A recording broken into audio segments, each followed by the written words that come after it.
Russian strike on Ukrzaliznytsia, a scandal over school diaries, and our experiment on young men under 22 crossing the border. All this and more right now. Hello friends, I'm Irina Prokofieva and this is TSN. Subscribe to our YouTube channel, watch the broadcast, and be sure to comment on the stories that interest you most. Let's get started. There are dead and wounded civilians, shelling of Ukrzaliznytsia and residential neighborhoods. We begin with the situation in the regions after the Russian attacks. In Donetsk region, rail tracks and the contact network will be restored by the end of the day. This was reported by Ukrzaliznytsia. In the morning, the Russians shelled the region's railway infrastructure, leaving the section near Sloviansk without power, so trains will be delayed. For the nearest trains heading towards Kramatorsk, reserve diesel locomotives and buses will be used. The day before, the occupiers killed 4 local residents in Siversk and Belitska, and another person in the region was wounded. In Kupiansk, Kharkiv region, the Russians killed a man and wounded 2 others. Shelling affected the village of Volodivka, and a local resident was injured.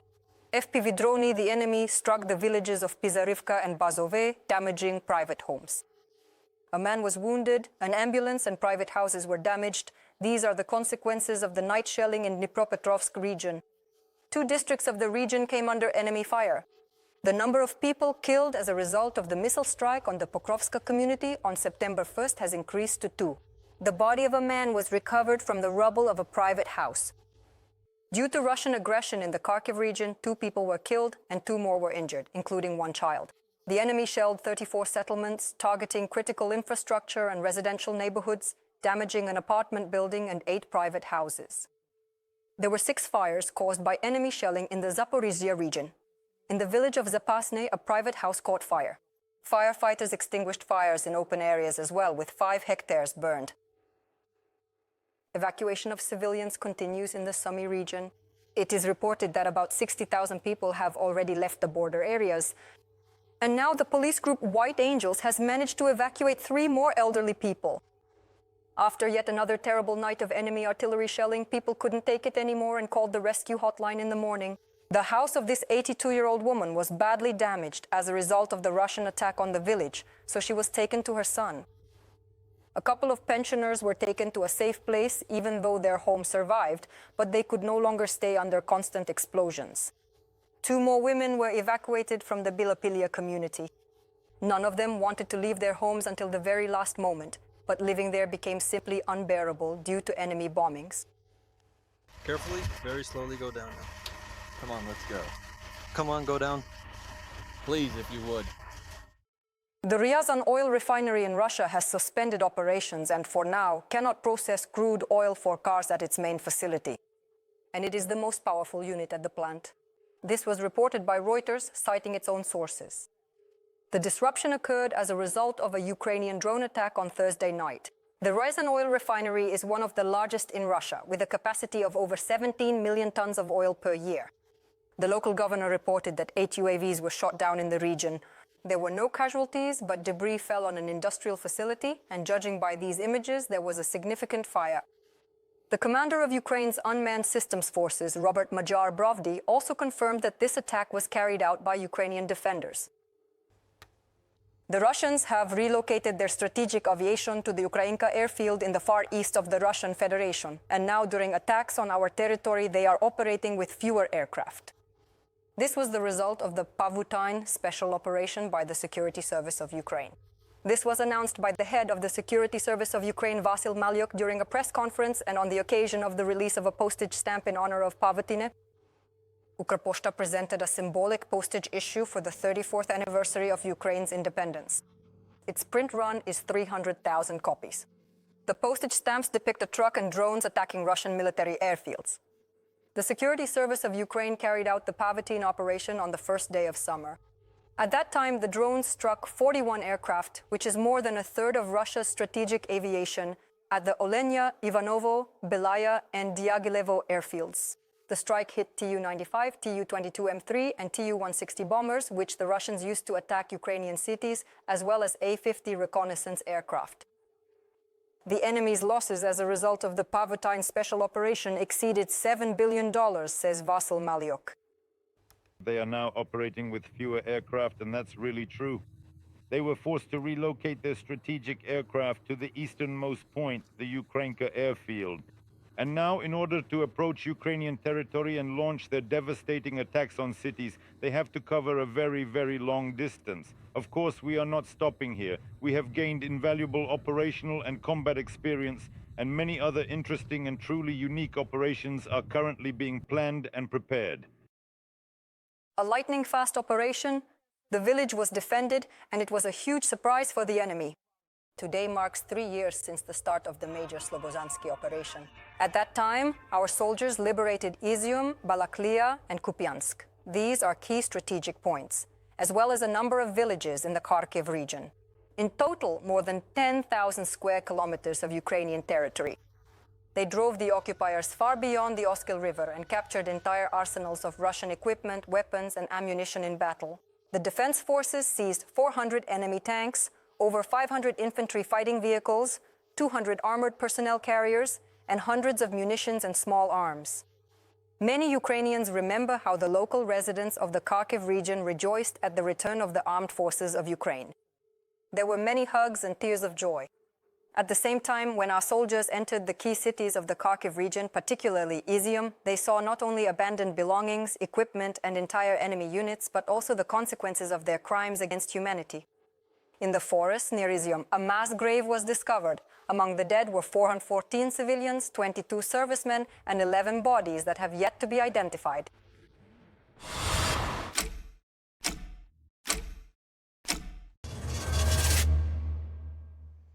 Polish protesters have blocked the Medyka-Shehyni checkpoint on the border with Ukraine. Our border service has reported on the protest action. The protesters are not allowing Ukrainian trucks to pass in either direction. Passenger cars and buses are crossing the border as usual. According to preliminary information, the restrictions will last at least 6 hours with a possible extension. Such protests at the border with Poland have happened before. Last year in winter and spring, local farmers repeatedly blocked traffic due to the transportation of agricultural products from Ukraine. Later, the situation was resolved thanks to the signing of a subsidy agreement. Free passage. This morning, TSN checked what is required for men aged 18 to 22 to leave the country. This decision has been in effect for over a week now, since the Cabinet of Ministers allowed men in this age group to cross the border without obstacles. And the border guards assured that besides a passport, only a military registration document would be needed. So to see how this works in practice, my colleagues, TSN correspondents Valeria Kovalinska and Yeven Hladun, who is also the main participant in our experiment, checked it out. So, see how it went in our report. Yeven and I are now in Przemysl. We left Kiev yesterday at 10 p.m. The first bus took us to Lviv, where we transferred to a second bus. Then, not without some adventures, the bus broke down, and we reached the Ukrainian border on a third bus. Not without some adventures, but we crossed the border itself calmly. First of all, crossing the border was actually much easier than Lyra and I had imagined when we were planning this trip. This was especially true because there were very few people. There was absolutely no rush or commotion at the border at all. This applied both to the overall number of people leaving and specifically to young men aged 18 to 22. There were no crowds neither at the car checkpoint nor at the bus crossing, which is how we crossed. The only place where there was any commotion was at the pedestrian crossing point. There was a real crowd there, a large number of people, but we went through with the bus and reached the border guards very quickly. Our border guard only asked me for 2 documents, my international passport, which makes sense, and also about Reserve Plus, the updated Reserve Plus, and my status in it. After I handed over these documents, he asked me a few questions to confirm that I was indeed the person whose documents I was presenting. He specifically asked about my patronymic and my actual place of residence. After I confirmed this to him, he let us through without even asking me how long I planned to be away or what the purpose of my trip was. Then we reached the Polish border and there were no problems there either. They only asked me one question about my final destination, and even Lyra was asked more questions at the Polish border. They asked me the purpose of my trip, and I said I was going to Przemysl. We talked to the bus driver and he said that there are no problems crossing the border for men aged 18 to 22, and there's no rush either. Are they letting people out or just dispersing them? They're letting people out, everything is fine. If they have their documents, if they're listed on the bus and everything else, everything is as it should be, everything's fine. Then again, not without some adventures, we encountered a roadblock at the Polish border crossing by Polish farmers who were blocking the road. The protesters were walking across the pedestrian crossing and our bus couldn't get through. This delayed us for 20 minutes. Now we're in Przemysl waiting for the train. Well, it's working fine, and everything is fine. We'll be going home this evening at 8 o'clock by train. Valeria Kowalinska Yevhany Gladun. from Poland, TSN. And Already, by now, I think at this point, In Washington, European officials will discuss new sanctions against Russia with their American colleagues. At a joint press conference with President Zelensky in Uzhhorod, the President of the European Council, Antonio Costa, announced that work on a new package of restrictions has already begun in Brussels, and the European team is heading to the United States to coordinate with their American partners. Meanwhile, Canadian Prime Minister Mark Carney stated that the international community and Ukraine's defense forces must put pressure on Russia to force it to peace, expressing readiness to join further restrictions against the aggressor state. They are dissatisfied with the Ministry of War. The publication Politico writes, citing sources, that the Pentagon is angry and confused. This is precisely the reaction to Trump's decision to change the name of the department from the Ministry of Defense to the Ministry of War. It will cost billions of dollars that could have been used to address more pressing problems of the American army, especially against the backdrop of the growing alliance of authoritarian states, China and Russia. Donald Trump has already signed the order to rename the Pentagon to the Ministry of War. He explained his decision by saying that until 1949, that was exactly what the department was called. And back then, according to Trump, the United States won 2 wars, the First and Second World Wars.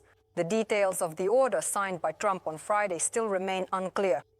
However, it is most likely that officials will have to change the Ministry of Defense signage on more than 700,000 facilities in 40 countries and in all 50 states.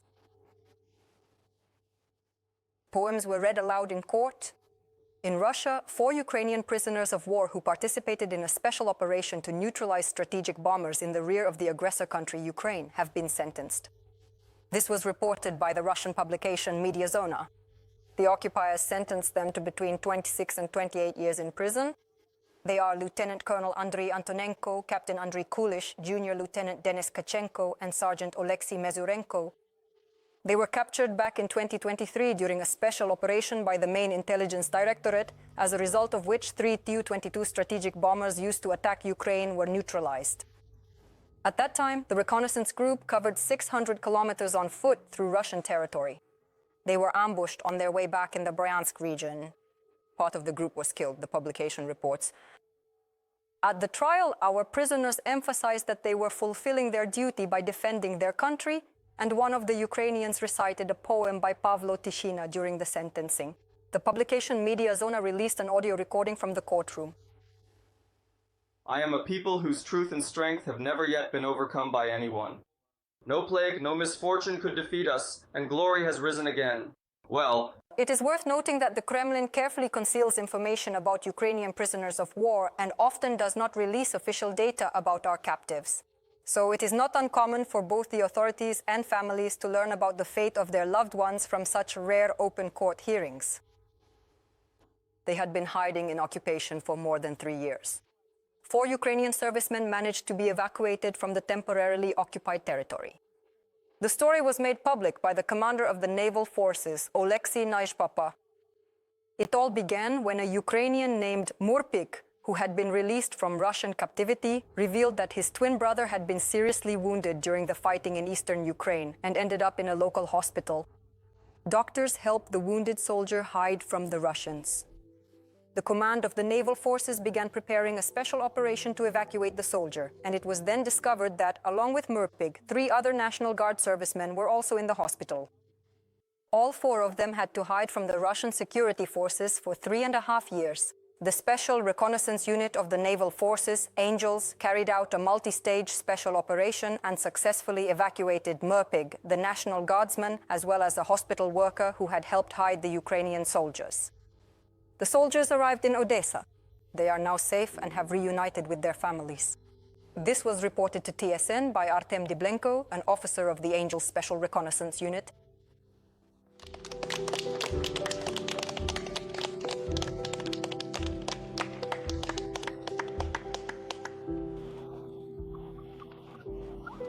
They are indeed.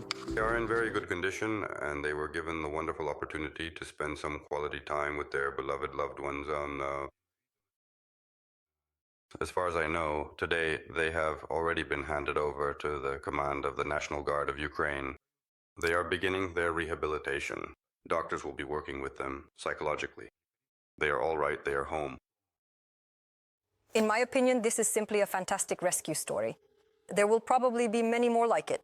So if you know of such a story, be sure to describe it in the comments to this broadcast on YouTube.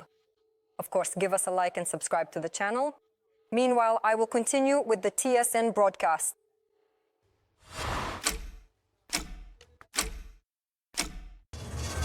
The descendants of Nazis on the dock in Alava.